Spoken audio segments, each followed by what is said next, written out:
Good morning, everybody. Welcome to NSTV and Trent TV Live. Coming up next, it's the panel.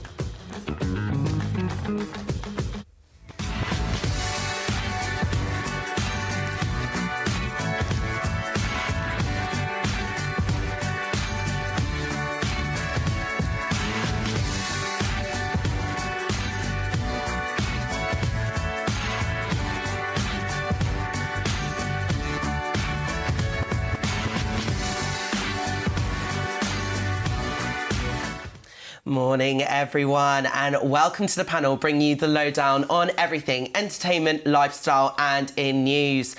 I cannot quite believe this. I'm no longer officially a student. I have graduated, and I must tell you, the day was so surreal. It was undescribable, but everyone, I cannot tell you how many people were worried that they were tripping up, but I told them this.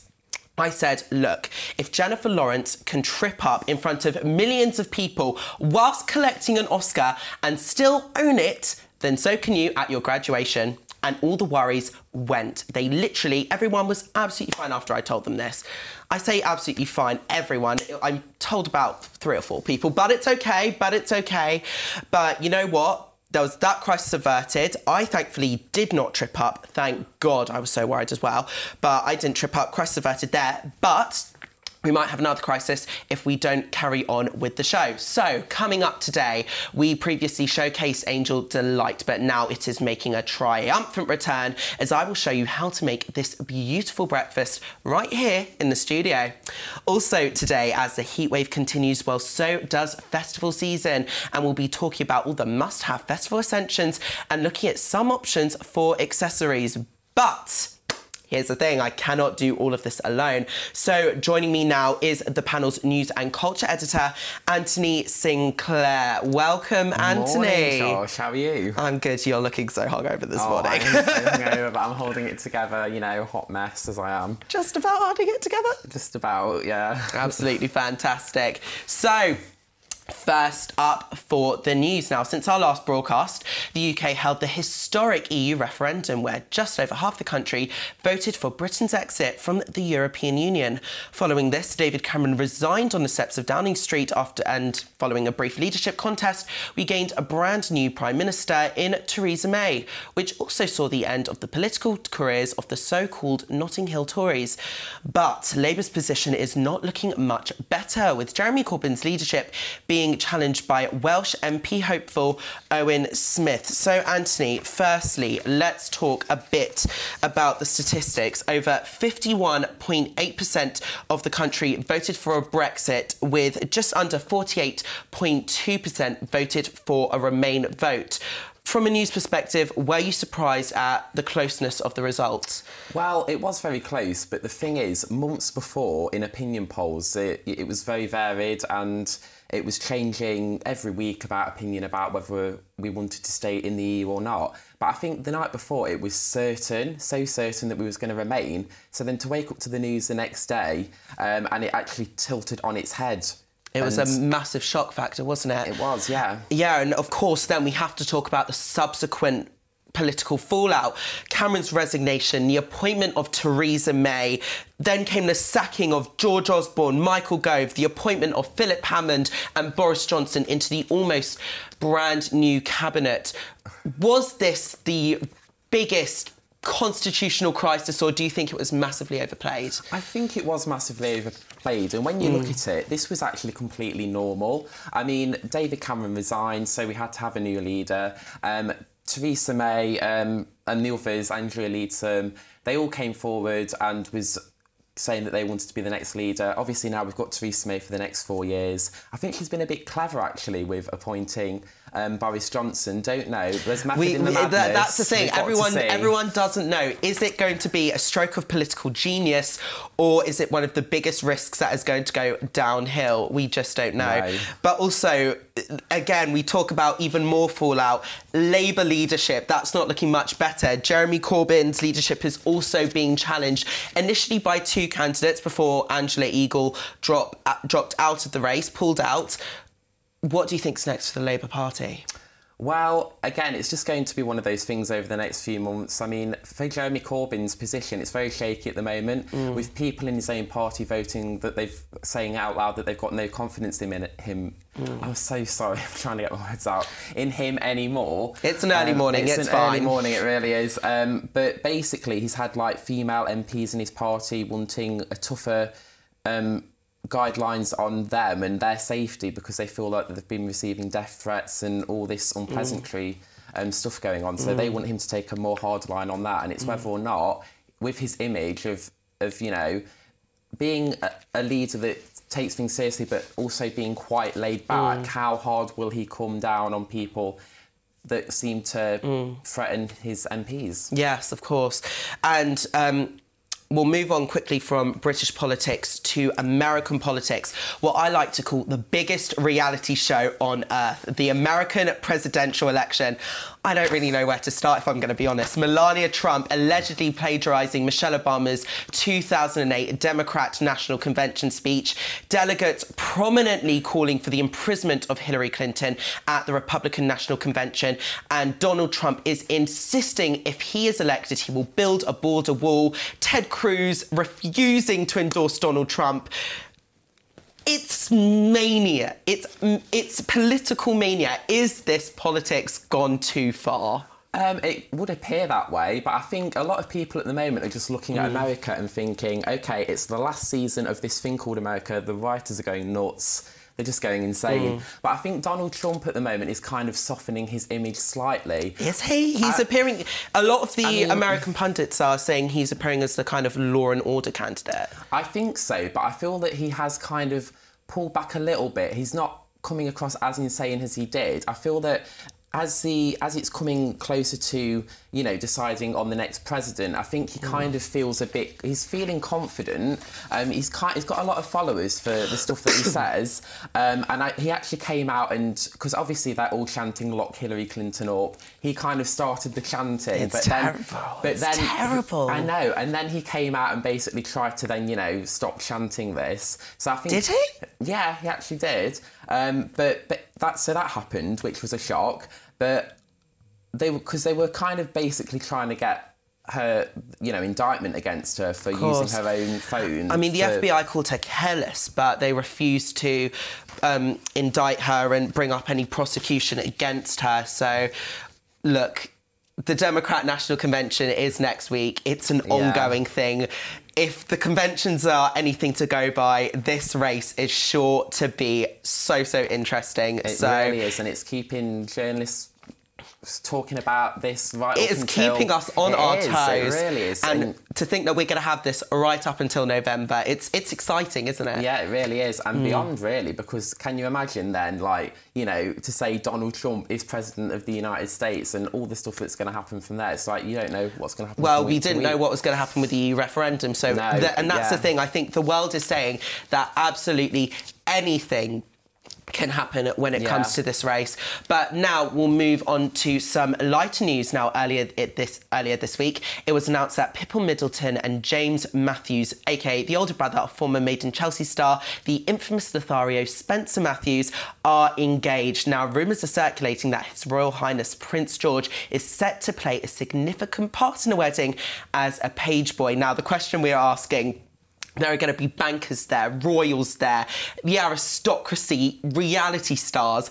Is this going to be the wedding of the year? Well, I think it'll just be one of those weddings that'll, you know, get about 10 pages in Hello magazine. It'll be like, look who was there, look who's wearing what. I don't think it'll just be in Hello magazine. We're talking mail. I mean, the thing is, to me, stuff like this, to me, it just, like, doesn't really bother me that much. But, like, I feel that because this year's been so weird, there's been no in between. It'll be Pokemon Go, American politics, Pippa Middleton's bum will do the rounds again in that wedding dress. Yes, but this time she'll be the centre of attention, so that I can imagine the headlines even blooming even more. It will be her day, and, you know, and talking about, pardon the pun, things blooming up, I can just imagine the pictures now. It'll Prince George and Princess Charlotte front and centre. Yeah, I mean, to me personally as well, I don't know. If I was Pippa, I'd have at least tried to go for Spencer. I mean, that's just my preference, though. No comment about that. Right, still to come this morning, we'll be taking you back to your childhood days as I'll be making the ever-popular Angel Delight. And also coming up, from wireless to latitude, from Glastonbury to splendour, no matter where you are in the country, festivals are a time to have fun with the bright accessories. And we'll be experimenting with the bindi and talking about the must-haves shortly. But first, from hard news to entertainment, the panel always has its finger right on the showbiz pulse. And we recently went to the Style Show Live, the biggest event of Nottingham Fashion Week, where we spoke to the host, none other than BBC Radio 1 DJ Alice Levine. And in a panel exclusive, she told us why she wants to kiss Nick Grimshaw and avoid Chris Stark. We are here at the Style Show Live, the biggest event of Nottingham Fashion Week. And as always, NSTV has all the behind-the-scenes access.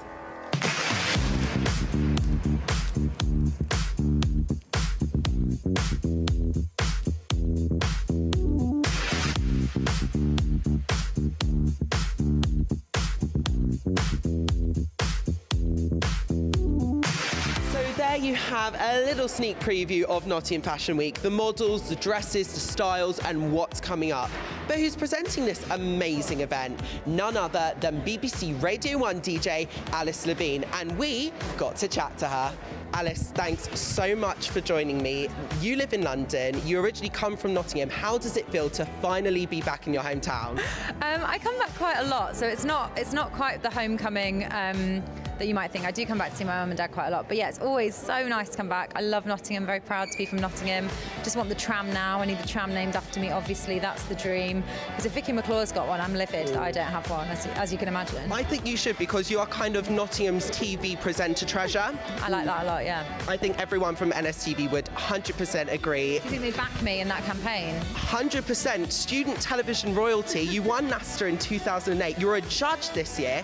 How does it feel to judge the awards that you won back in the day? It's a lot of pressure, you know, because there's a lot of talented people out there, and I think it's really difficult because I do that job, but I've never really trained as a presenter or anything, so you kind of feel out of your depth judging people. But it's just really great because it's a long time since I've been a student. I won't say how long, a long time. And 8 years. All right, calm down. So yeah, I think it's just really nice to see that people are in their own time, when they've got so much uni work and everything, producing really great stuff. So it was an honour to judge it. And you've come from strength to strength. TV, fashion, Finery have asked you to design the Levine blouse, which has been a humongous success. How do you intend to expand on that? Well, I was kind of dabbling really, because the people at Finery, this is the blouse in question, they were just so supportive, and they obviously do that all the time. They have a huge design team. So I was basically going in with my GCSE style mood board saying, this is what I'd like to make.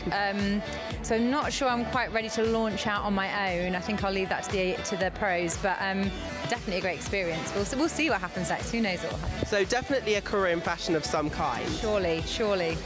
Now, where do you tend on going as a presenter? Because you've done so much stuff. You've done BB Bot. What has been your favourite moment? Oh, that's hard. That's a really hard one. Probably my first interview at Radio 1, which was interviewing Quentin Tarantino. That was quite a big one, and a good way to kick things off. Who knows what's next? I've not really had the kind of career where I've planned to go on to the next thing. Things just sort of happen, which I think that's kind of just true of presenting. So you just hope something's going to come along that you want to do. And any moments that you thought haven't gone so well? Almost all of them, yeah. I don't think I ever leave an interview thinking, oh, that was in the bag, I absolutely killed that. I think most presenters are riddled with insecurity, so you kind of think that everything that you've done is a little bit rubbish. But yeah, trying to combat that is probably a career-long task. Any particular moments? Trying to think of one that was like really, really awful. I described an album that you will know well as Random Access Memories, but as you will know, it's actually called Random Access Memories, so that was bad times on the radio. Live TV, stuff always goes wrong on live TV. You always miss your cue, you're always looking to the wrong camera. That definitely happened on the Mercury Prize. So yeah, stuff all the time, you just can't dwell on it. What is your favourite moment from Big Brother's Bit on the Side? Because I'm such a big fan, I've been on the show as well. What's been your favourite moment from that? It's a long time ago now. I loved doing that show. We just had such a nice team. Probably the finale show when we finished, when the whole team finished, we had a massive show with like ticker tape, and that felt like the proper send-off. So probably that. Snog, marry, avoid. Let's do it Radio 1 style. Okay. Nick Grimshaw, Chris Stark, Greg James, Snog, marry, avoid, and why? Okay, I'm going to marry Greg because we spent quite a lot of time together, so I kind of know what he's like because I did the Gregathlon with him. I'm going to avoid Chris Stark because sometimes he has really dirty food or dirty food on the show.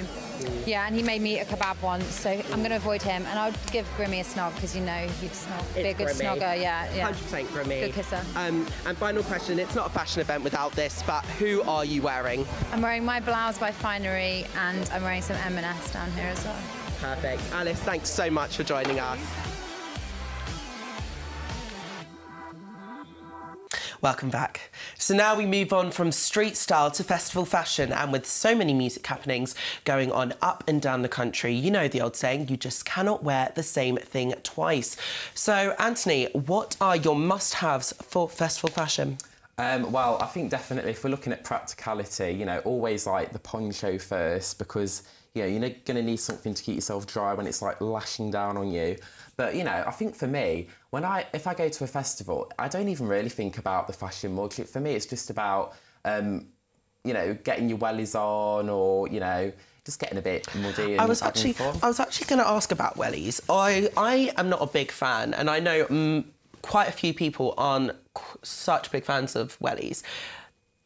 Are they a must-have, or are they festival uniform? Can we get away with them, or like do we just have to bear it? I think they've kind of like stylised them to make them kind of more acceptable. There've been like hybrids of like welly boots, so it's not like they just look like wellies that you're just going out in the garden. So they're you know, they're good, but they're also funky at the same time. So I feel that people are pulling them off.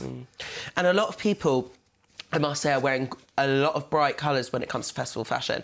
Why do you think bright colours appeal so much? I think they appeal so much because they're just eye-catching, aren't they? And, you know, I like bright colours. I mean, Alice Scott was always saying stuff about my fashion and my eye-catching patterns and stuff, but, you know, it's just a hater, you know, can't all be fabulous. You know, Alice always providing us with the absolute best advance. Agony on, Alice.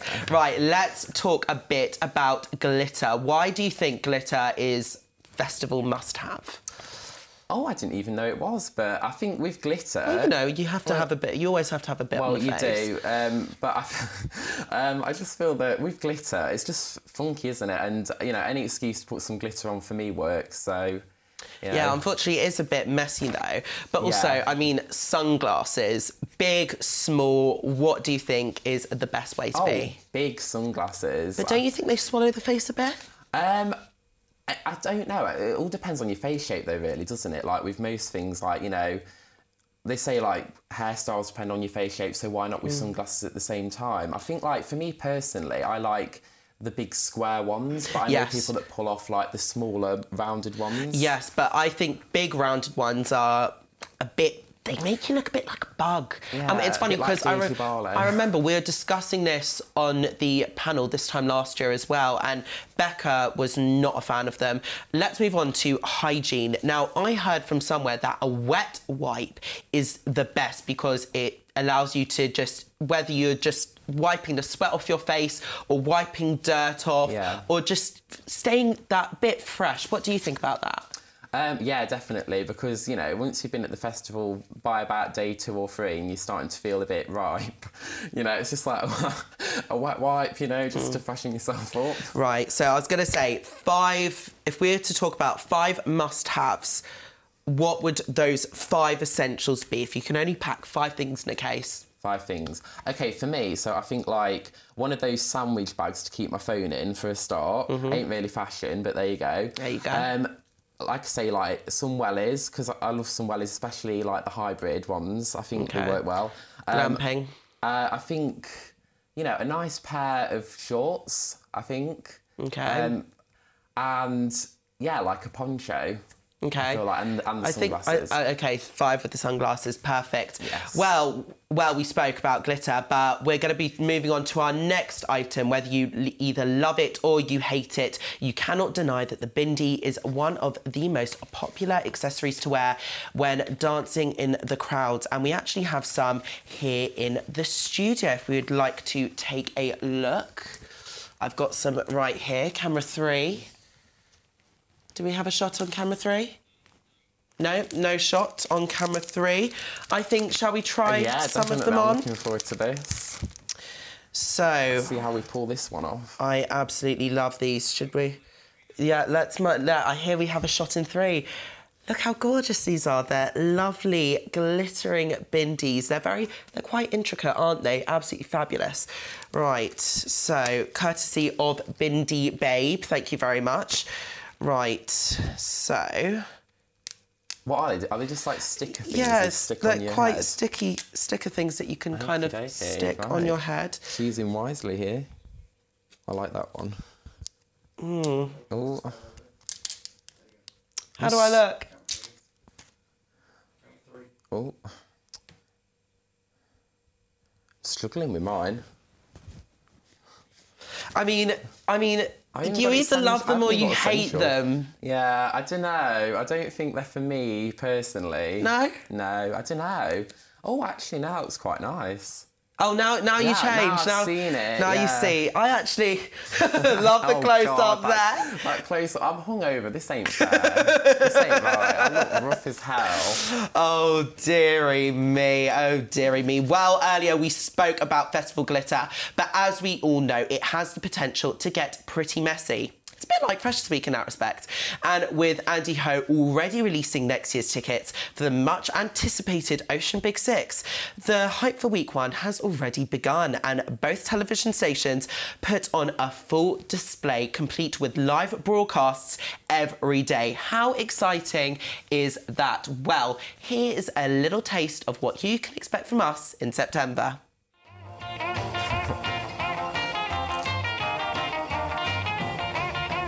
Hello and welcome to the first episode of Trent on Toast, the show to start off your morning every day throughout Freshers. I'm Billy. And I'm Lydia. GPs across the UK are inviting 17 and 18-year-olds to come for a vaccine. First-time students under 25 are eligible too.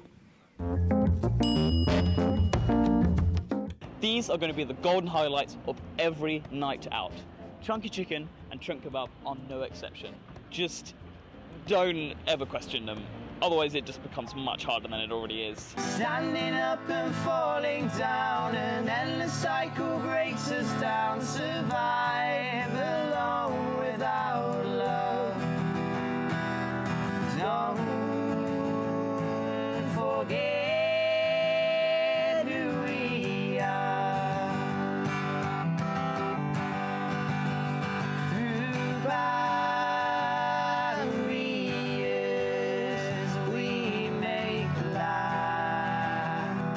all the jackets coming off, guys. We're getting serious.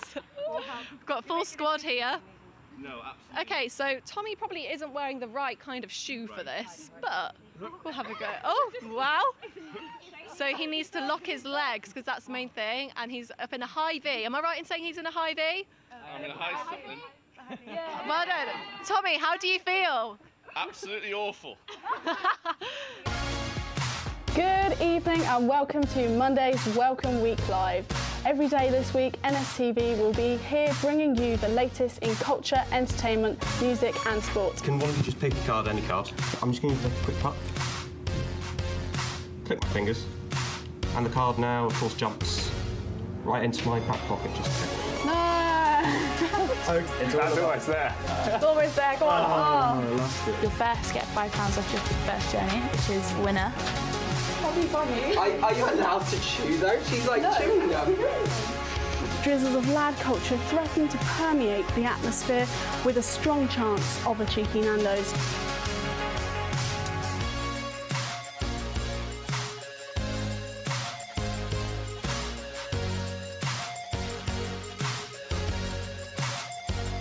Any idea on what societies you're going to join?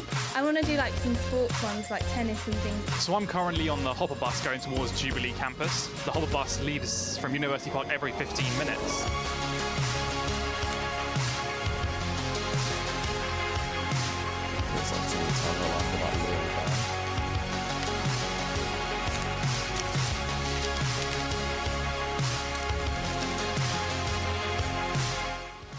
Welcome back. So this morning I've actually had a look through The Sun on Sunday amongst some of the other newspapers, and I've actually noticed a couple of really quite interesting articles. A very interesting headline here. If Corbyn gets re-elected, it will be the end of Labour. Very interesting headline there. I must say, Anthony, do you think if Corbyn gets elected, it will be the end of Labour? Because the party is so, as we see there, they are bitterly divided, apparently. Yeah, they are divided. And I mean, like, could you imagine having a leader where the majority of the people in the party seem to not want him anyway? So I feel that it's going to be hard, especially to, like, you say that half the parliamentary party don't want him, but we will have to see what all the other Labour members... He has still had like quite a lot of public support. I mean, there was an event he did a few months ago, I think it was now, where he only gave people 24-hour notice, if that, to come to a rally, and the turnout was just phenomenal anyway for that, so we'll just have to... I mean, that's the thing. I think the thing is with Corbyn, you either love him or you so hate him.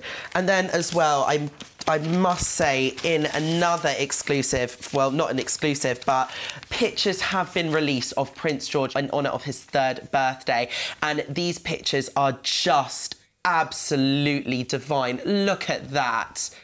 Oh, he is just... And on the other page, look at that. He is just... Isn't he the cutest? Him and Charlotte, they are beautiful children. He's a cute baby, yeah, definitely. I mean, what do you think is just the absolute obsession with the royals? I think it's basically the fact that William and Kate just seem so down to earth. I mean, you know, they are royals, but you look at photos of them, and especially the ones Kate does of George and, you know, some that we've seen of Charlotte, they're just really tender, intimate photos. They're not professionally done. And I think she's an aspiring photographer, it's also said. And she does really good photos. And also as well, in talking about fashion, yes, she sometimes goes out in ultra designer clothes, but then she's not afraid to also turn out a bit of a Topshop outfit or a bit of a new look outfit. And also, she wears things multiple times. So we did say about not wearing the same thing twice. Yeah.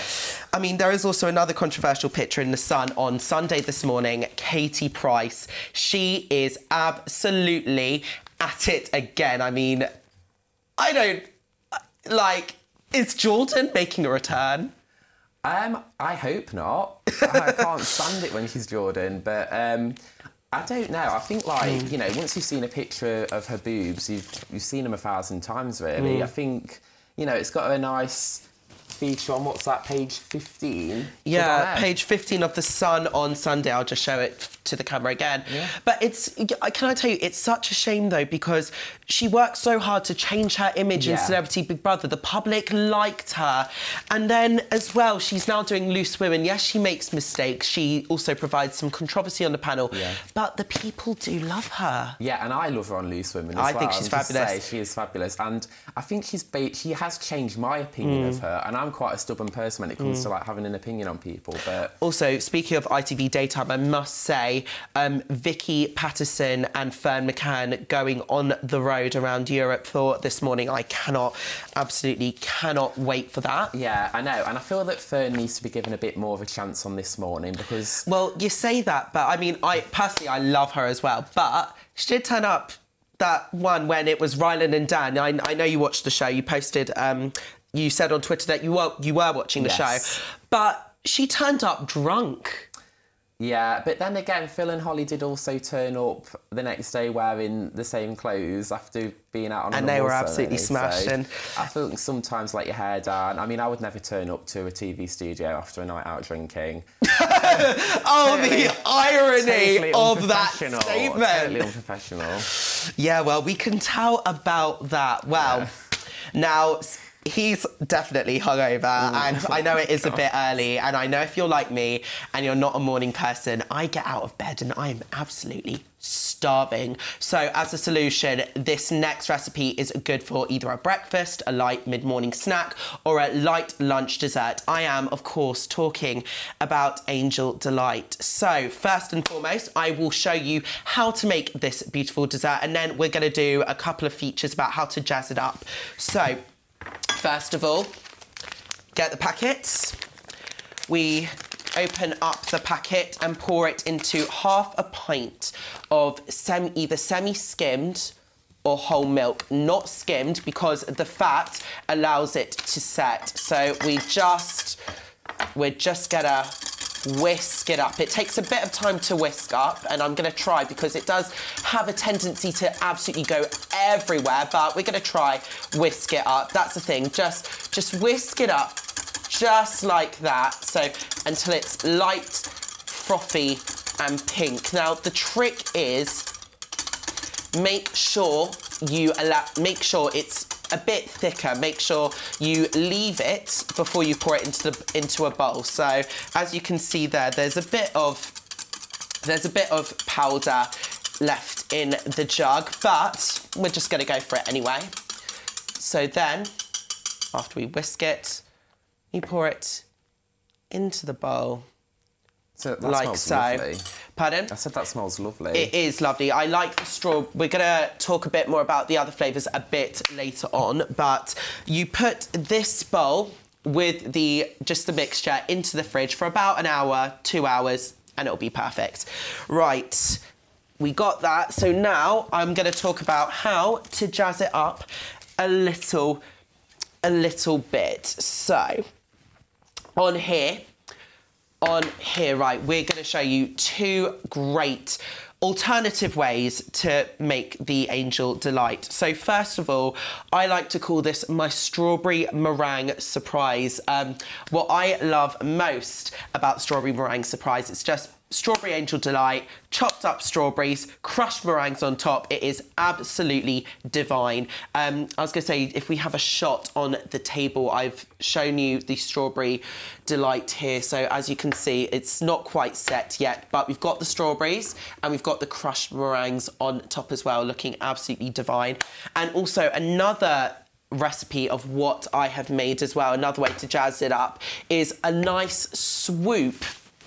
It's a nice swoop. So what we've done is we've got the strawberry Angel Delight, we've made it, we've put it in the fridge, we've actually tilted the glass over to one side so we have that nice swoop there. So we've made the strawberry delight, allow it to set for a bit, and then you put the butterscotch on top of the strawberry. So if we can see, there is a nice, lovely swoop. That camera just doesn't do it justice. That camera, so it doesn't, funky. but it looks gorgeous. And I've put chocolate buttons all on top as well. I was gonna say, should we? Oh yeah, definitely. Let's taste it. Here's a nice like a spoon cute for you. couples thing, isn't it? I thought we was gonna eat it at the same time. Hold on. Ooh. Oh, you're tucking into the butterscotch bit. Oh, I mean, the butterscotch is on top. And that's what I like, because you've got kind of like the two different flavours. So you've got the strawberry for the nice freshness, and you've got the butterscotch for that nice sweetness. It just reminds me of a sick day from school where I just sit at home and eat butterscotch like Angel Delight. It was lovely. Angel Delight. It's heavenly. Can't do that anymore. Yeah. Gorgeous. Can't help but get... That was never going to look good on TV. Can't help but get a little bit of messiness in the studio. Absolutely I feel like I'm just going to be a silent partner here and just eat this. You all carry on. OK, well, as he's eating that, unfortunately, this is it for our last show. I must say, I have absolutely loved coming to you month after month this year. There has been nothing more than what I've loved than coming to you guys month after month. As I said, thank you so much for having me on your screens. There is nothing more than I love. But I've done a panel for 2 years. It's time to officially say goodbye. But it will continue. Yes, that's right. Cameron, Lauren and Anthony will be back in September with all the latest sport, news, lifestyle and entertainment. But from the team this year, it's bye from us. And also, I mean, it's my last time I'm doing this. Have a good morning. Have a good morning. Cheers, Anthony. Have a good morning, guys. Good morning, Nottingham.